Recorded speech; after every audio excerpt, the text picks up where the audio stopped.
Signori, chi stiamo miracoli San Gennaro, il sangue l'ha sciolto prima, dopo decidete voi.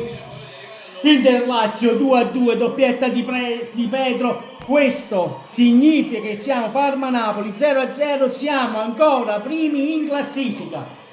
Ma no, non chiappammo gol. È finita. È finita. È finita. È finita. Ci va pure Mazz.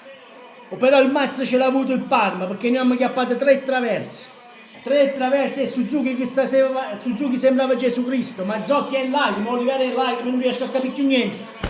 Siamo primi! Ci giochiamo lo scudetto in casa! Dai!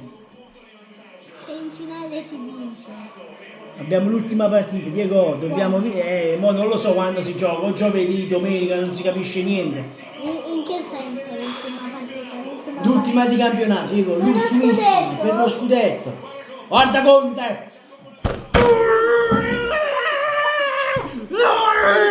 Madonna mia! Ci vuole pure un gol di Mazzo! E Conte ce l'ha il Mazzo! La fa mocca! Finalmente! Siamo primi!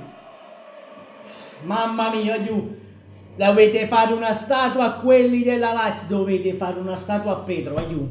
Mamma mia, premessa, non ho visto la partita dell'Inter normale perché non me ne sono fottuto proprio dell'Inter, domani l'analizziamo, vediamo un pochino l'Inter e guardiamo tutte le altre partite.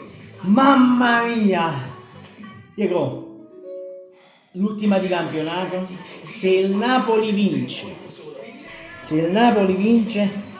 noi vinciamo lo scudetto un'altra volta. Calmi però, calmi perché mo sta calmo, mo serve proprio calmezza in tutti i sensi, aiuto. Mo serve calma, mo dobbiamo stare tranquilli. Mamma mia, 3 pali, aiuto, 3 pali hanno chiappato, 3 pali. Questo è quando la palla non vuole entrare, cosa dicevi?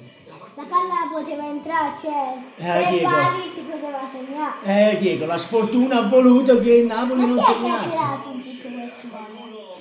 Chi? In 3 gol. No, i 3 pali, mo Anghissà, Raspadori e McTominay ha preso i pali. Cioè, ma Intanto proprio- festa al Tardini, aiuto, festa al Tardini. Mamma mia, aiuto, mamma mia. Questo è un patimento, ma tu non puoi non vincere a Parma, aiuto. Tu non puoi non vincere a Parma. è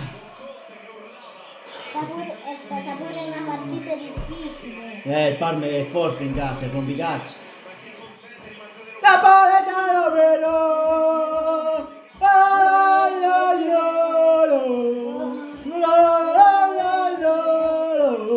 Dai, siamo ancora primi, mamma mia, voglio iscrivervi al canale, sempre e comunque Forza Napoli, che ti fa male la testa, siamo ancora primi! Suzuki migliore in campo, che la fesse nonna, hai fatto i miracoli stasera, ciao aiuto, madonna primi!